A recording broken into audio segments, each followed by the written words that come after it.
You can't do it. You can't 100% any mainline Animal Crossing unless you cheat.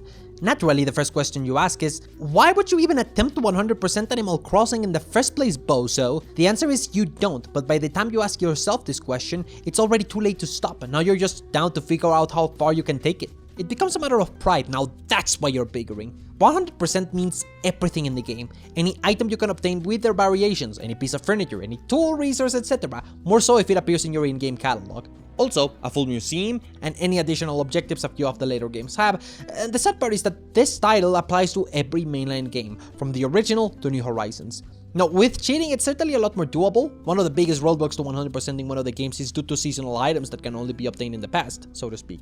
Sure, maybe you can make a little asterisk and allow yourself to start the game at an earlier date and not time travel, but these items usually span years between availability. Take the New Year shirts from Animal Crossing City Folk, one for each year between 2000 and 2035.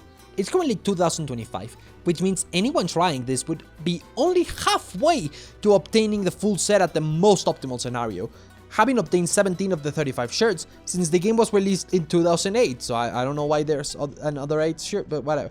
The easiest solution is to just time travel, go for each shirt, and you can do this in perhaps 30 minutes, but that's not how you're intended to do it. To illustrate the impossibility of this, let me talk about an ideal scenario where time travel is allowed. In that case, while you're not using any codes that just let you obtain any of the harder to obtain things for free, you can actually complete, get this, one of the Animal Crossings. Without further ado, let's talk about why each game is impossible to complete, yes? Starting with, of course, population growing. This one's the coziest, most awesome Animal Crossing, and I am down bad for it. But not as much as this guy, Brian MP16. To my knowledge, he's the only person to legitimately-ish complete the original Animal Crossing, the first person to do so. He achieved the feat in 2020, 19 years after the game's original release, but he definitely got some help in two big notable elements. Number one is that he let himself time travel, albeit only forwards for one day at a time, mostly to skip days or just change the time as necessary. Some days you go to nukes, find there's nothing you need, and leave. Number two is the meat and potatoes of the run, and also the reason why nobody has ever completed Animal Crossing to 100% before. And also the reason why I'm craving meat and potatoes too, because man, now that I think about that, I could go for some. Introducing the post office model. This small furniture item is one of the rewards the post office sends as prizes for filling up your savings account. One for each zero you add to your bank account between a million and a billion. Sorry, I don't think I communicated the size of that amount properly. Between a million and a billion! Brian brained and did some calculations. If you played Animal Crossing every day since its release, it would take you a little under 19 years to achieve this amount, assuming you managed to earn 150,000 bells every day, which is already a lot. So, of course, you gotta find a method that lets you earn money faster. Multiplication is what is typically used during speedruns that also go for 100%, but that's obviously cheating, so there's only one real option left: the stock market. Also known as turnips. Challenge: can I eat this whole turnip?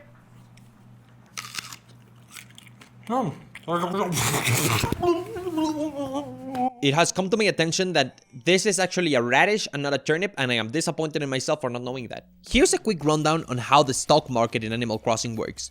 You buy each turnip from a price between 70 to 129 bells from this old lady called Joan, who appears only during Sunday mornings. Then each non-Sunday day, two prices are given to these turnips for you to sell, one in the morning and one in the afternoon.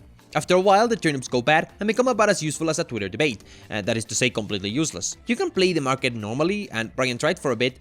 The stock market has three patterns: the spike, the dip, and random. But even knowing the rough statistics, the reality is about 20% of the time you're selling during a dip, which already starts off with a 20% loss in turnip value at the start of the week. Meanwhile, another 30% of the time is the random pattern, whereas the name implies can go either way to a small win or a small loss. The remaining 50% of weeks should work on a spike pattern, where Nook eventually buys the turnips for 8 or so times their original value. This means you'd roughly profit from the market every 12 days on average. It may sound alright, but on average is bad, because that means you may just get unlucky and end up selling at a loss for 2 or even 3 weeks in a row, which would quickly diminish your bell resources during the early stages, making the potential profit of a week lower and lower. The solution was the second element in which Brian got help. That is, the turnip predictor, which on its own would be cheating, so instead what he decided to do was create this giant 60GB lookup table of every possible RNG result in the game that he could cross-reference to figure out if he should buy turnips for 4 hours on any given Sunday. This is done by looking at the furniture in Nook Store. He could have continued to buy and sell turnips blind, and statistically, he would have gotten to the destination. However, you have to consider the final and most important thing when it comes to 100%ing Animal Crossing. Your biggest resource in this journey, and the element that defines this video's premise, time. As in your time, because Animal Crossing is time-based. Your hard limit for anything is time. To optimally accomplish the goal, you have to buy as many turnips as possible from Joan, who is only available for a limited period once every week. The menuing, money and inventory management, as well as traversal between the spaces that let you do that management and place all the turnips on the floor, all take up time first and in-game resources second. This is why only insane people can 100% Animal Crossing legitimately, even when the game doesn't have a ridiculous achievement such as getting a billion bells. With time travel, with extra tools, it took Brian a whopping 131 hours to grind out the bells required to become the first ever to almost legitimately 100% an Animal Crossing game. That's more time than I've spent playing Wild World, and that's the only Animal Crossing I've played for less than 131 hours because my mental is somewhere between special and deranged. To my knowledge, Brian is the only person to have ever done this, I think, which is fair. It took him 329 hours in total, and that's an amount of time not everyone can spend. Brian got to do it because he's got a community around his channel that facilitated the achievement through their support, because it's a big time sink to do this as a hobby for hours at a time. If you wanted to try it, you'd get to save roughly 40 hours Brian spent doing turnips without the lookup table, plus he also spent about 40 hours doing extra things that I wouldn't consider towards completion, such as having one extra of every fish and bug or completing the NES games. So that's at least better. Like, it's perfectly doable. In fact, it's not that difficult. I'd absolutely do this if I had the chance, huh? Go watch my other videos and join me on my stream so I can hurt myself like this, please? Thankfully, most other things in PG are not nearly as difficult to get, nor do they require much real-life money. Yes, to complete most Animal Crossing games legitimately, you're going to need cold hard cash. The final Nook Store upgrade requires a player from another town to buy something at your town's Nook Store, so you would need to have a second memory card that holds that other town. You'll also need a Game Boy Advance with a link cable to connect your real GameCube to the real GBA for the island minigame.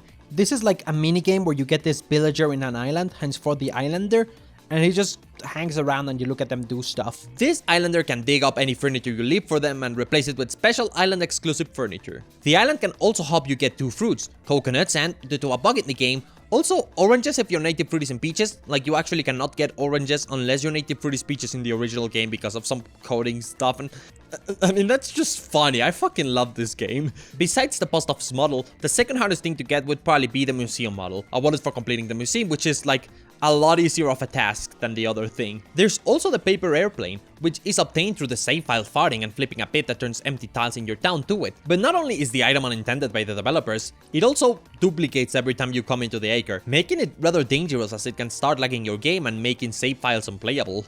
Perchance, we do not count this one to 100%. So that's population growing. Honestly, a little bit of a pain in the ass, but not too bad. The game is very small, and thus getting all of the things in it is actually quite fun, and a lot of people do speedruns without using codes because of this. It's honestly a pretty good game to try to play with this objective in mind, and if I were to try to 100% any Animal Crossing seriously, it would most likely be this game. Alright, let's continue on to Wild World and City Fuck, which... And City Fuck? I'm putting these together, since you can transfer items between these games, which means an optimal strategy is to use one game and then the other. There's still items unique to each game that you can transfer though, so it's not exactly easy or a replacement. To begin with, you do need to play it almost 13,000 days for the shirts I mentioned earlier, but you'd be ignorant thinking that's the only issue. You also have to get a million bells in both games for the same reason as before, the post office rewards. In this case, it's the town hall model in Wild World, obtained in City Folk for free after a year of being in the town, but you cannot move stuff from City Folk to Wild World, only backwards, hence why it's better to play Wild World first, do as much as you can there, and then move that stuff to City Folk. That would still be legitimate, and in fact would be recommended, since you've got to do at least one transfer from items that are in Wild World but not in City Folk, but you can get in City Folk if you get them from Wild World.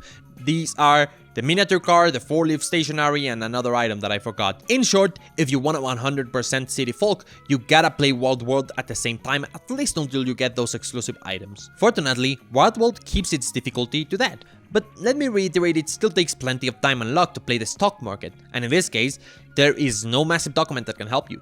Furthermore, the turnip prices patterns in Wild World are rougher due to a new pattern in the form of a small spike. Before you had a 50% chance of getting a big spike, now you only have a 30% chance because 20 of that percent is replaced by this pattern where the highest sell price is about 2 times the buy price. If that wasn't enough, the big spike was nerfed from 8 times higher to 6 times higher, so... In non-math terms, that means you'd only make big time profit every 8 weeks. That's 6 times per year. And this is, again, spending 4 hours every morning just buying and buying from Joan.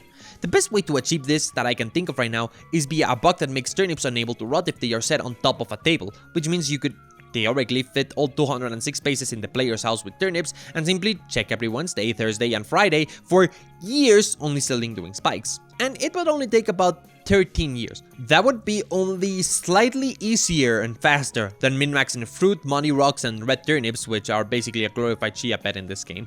Simply put, the stock market works, but extremely slowly, and that technically means Wild World is completable, but it's gonna take you like a tenth of your lifespan if you're lucky. Why technically?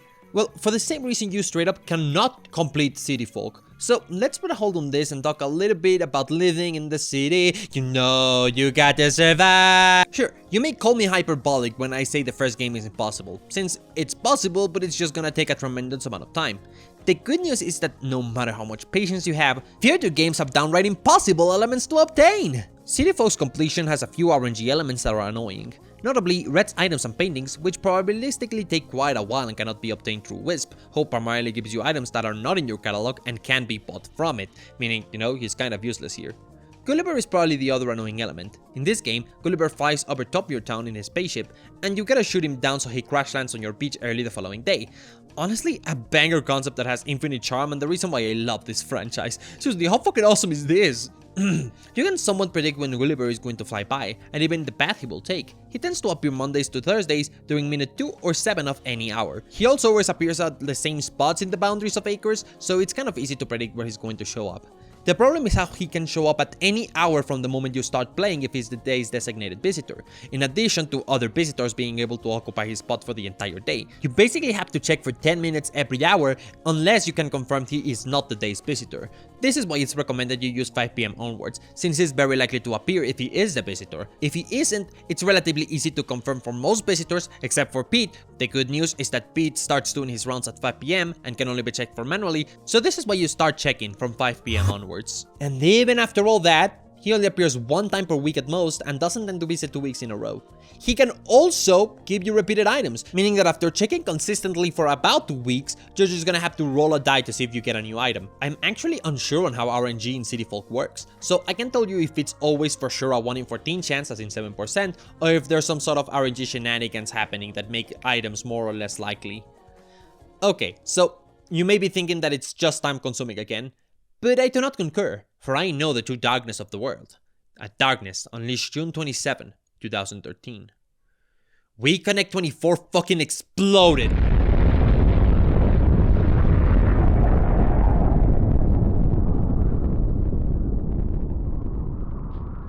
Along with Blanca disappearing from City Folk forever, though she didn't give any items so her loss doesn't hurt us here, there were also 91 items that were sent over We Connect 24, and 3 other items that weren't sent through that for some reason. Those are most definitely hurting us. But please tell the police that they're keeping me in their basement. They just keep eating and eating and eating, and I have to wash their dishes and I don't even know what they're eating. Is this human meat? So these 94 items cannot be obtained legitimately. I suppose you could allow Reconnect 24, which is a fan server emulating the experience, but not exactly authorized.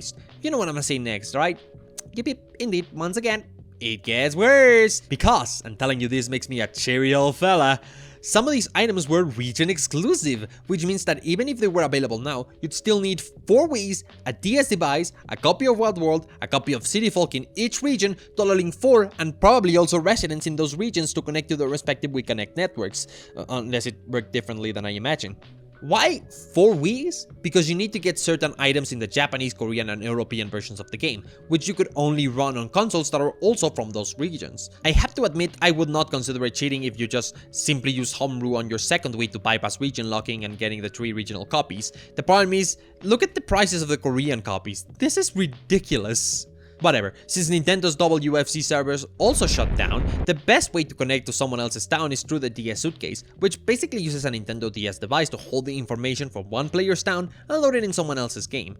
Here's a good reminder for everyone as to why it took until New Leaf and New Horizons for Animal Crossing to go massive. This was the online experience of Animal Crossing before then. But again, you'd be doing all of this for 99% completion. You wouldn't normally obtain those 94-week Connect items. Even if we are fair and not counting those that were never sent, City Folk cannot be 100%ed.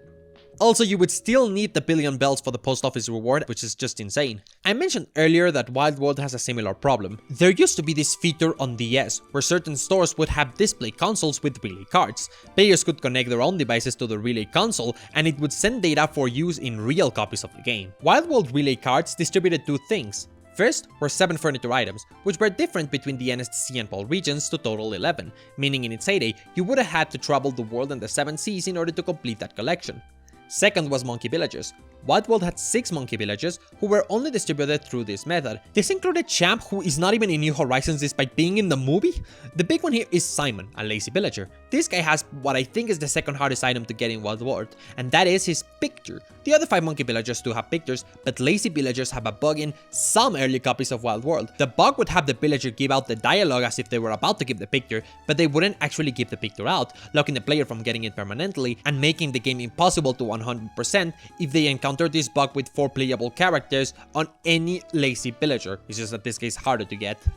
Alongside that, 4 additional items were given out with Nintendo's Wi-Fi stuff, independent of the relay cards, and those are unobtainable even if you manage to actually get your hands on those relay cards. That begs the final question as to why I say that Wild World is technically completable. Simply put, these items that I'm talking about do not catalog, nor do the villager photos. So, you can do it, but even when the game's like, congratulations, you did it, you will know in your heart that you cannot do it, no matter how hard you try.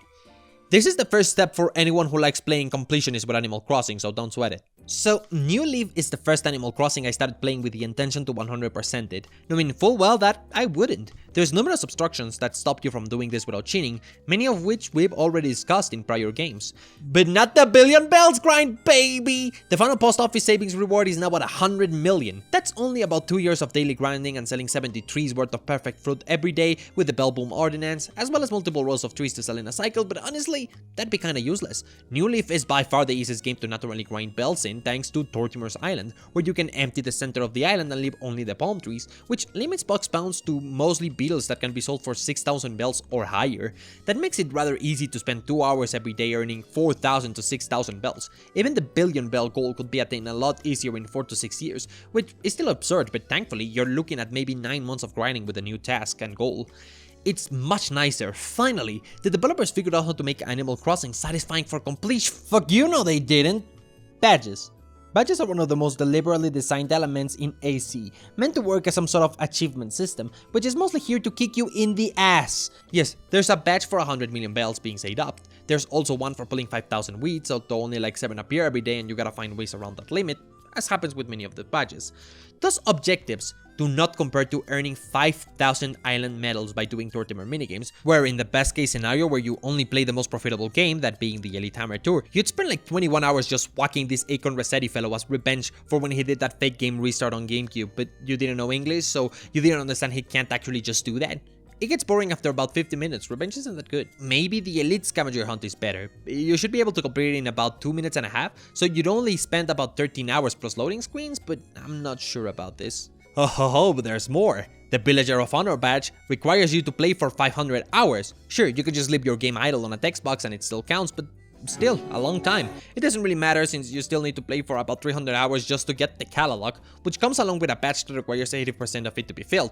Remember, we're handy fellows here and we don't settle for less. So you have to get all 2,188 furniture items and all 1,171 clothing items, which is a big step up from the prior games. Also, do not forget the villager photos, which now catalog, so yippee! All that would get you about 98% done. The bad news is that the remaining 2% is impossible by intended methods.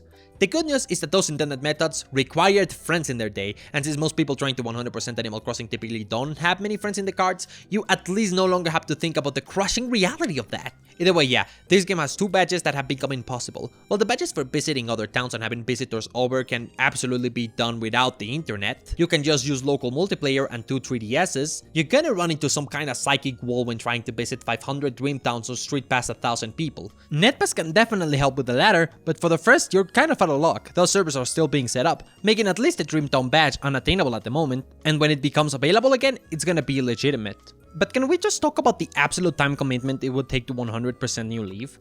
Years of playtime without glitches or predictors, and 20 to 30 hour sessions of doing nothing but a single thing in order to accomplish a purposefully designed objective. I only got into 1 or 2 here, but there's more. Visiting another player's town takes 3 minutes on average, adding up to a total of like 45 hours just spamming through menus in order to achieve the goal. And it's not like with prior games, where the designers went overboard with 1 or 2 objectives or made unattainable items that you could only know about if you sought out to complete the games. Badges were kinda designed to be obtainable, that are there in your face, which is insane to me. Something clearly went awry here. That leaves the last mainline game unless Nintendo dropped another one slightly after I put out this video to spite me, which would be actually awesome. What am I saying? Yes, it is in fact raining on my end, but it's like Animal Crossing has random rain. Isn't this immersive to you? New Horizons is by a lot the biggest game to 100%, but it only has 2 items that cannot be obtained in the current day, those being the New Year's arcs for 2021 and 2022, which is not really a problem if you just start the game with the date set to 2020. Okay, so that's the theoretical test scenario, because New Horizons has about 6 times more items than New Leaf, counting up to 19,453, including ones that you can't exactly target because they are luck-based. So for instance, there are roughly 500 recipes that you can get from villagers who are crafting or from beach bottles. You can only check for 4 of these every day. Naturally, this means the chance of getting the final recipe would be of 0.8 every day, which would translate to about 125 days of looking just for that final recipe on average. That adds up to something like 2 years and 4 months of looking for recipes in total for all the recipes. This isn't really as big of a problem as it sounds though. You already have to play 2 years for some extended Nook Mile goals, and you also need to play 4 or 6 years to obtain the New Year's hats, as you can only get 4 colors every year, and there's 2 types. Remember I said earlier about how crazy Red's items from City Folk were annoying to get? There's 65 unique items in his pool, and you get 2 items in his shop every week. Though I speculate there's a 50% chance for each of these items to be from Nook's pool instead, meaning it would take about 6 years on average to obtain his items. That's a long time, but you also have the relief that you only have to actually play for 309 of those days. That is to say, this objective takes longer to achieve, but shorter to play. And that's kind of the monkey's paw situation that's happening with New Horizons. By far the most completable game in the series is New Horizons, but it also is the most demanding yet. Getting 19,453 items includes every single customization available. If you plan to get this, you're gonna be in for the long haul, even with HHP to support. Not to mention that once again intentionally designed Nook Ball goals are here to mess you up. Crafting 3,000 pieces of furniture is rather easy because of the scattered papers and documents stacked. They craft each other. But 3,000 tools doesn't have any of those tricks. You're forced to spend, get this, and I know this because I've done it, 83 hours just crafting tools. You need 5 sticks to make a net, and your inventory fits 40 of them, meaning you gotta grind out 200 sticks per session by shaking every tree in town until they feel you as the Vito Corleone of the tree vibration mafia. 12 of those hours alone are just menuing through the menu as you craft the thing and see the animation.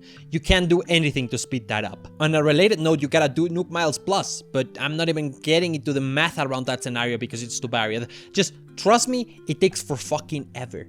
Also, the servers for this game are still up and running, so until Nintendo shuts them down in 10 years, you still have the opportunity to try and 100% the game with help from other people online. There's an entry price, but trust me, it's gonna be worth it for the amount of time you get to save if you do it. Also, you're not limited in regards to the stretch goals for visiting and having visitors. I think that may eventually make New Horizons impossible to complete too, but in the future.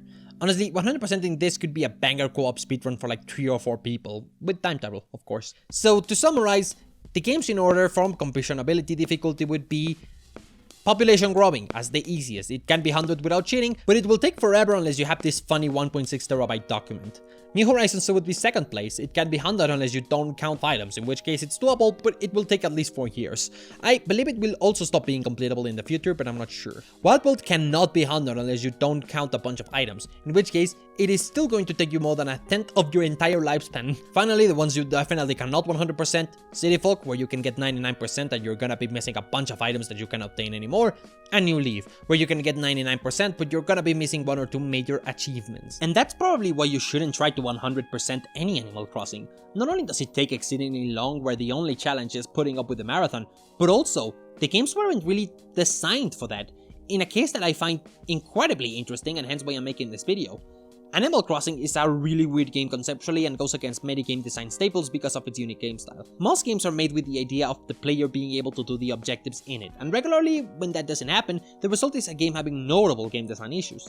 In this case, the objective in Animal Crossing is actually to simulate reality and let the player chill, not to collect everything in the history of ever. The probabilities in shops weren't made for the player to find everything, but rather to simulate a real-life shop where you don't always want to buy anything, let alone have to buy out the entire place. I mean, it would be certainly easy to do that if I was living an Animal Crossing economy, but still, the game isn't designed to be 100%, it doesn't lend itself to it. What bothers me here is that they eventually introduced elements for the completionist audience, but did them completely wrong because no one in their right mind would actively try this, especially during the testing and QA phases.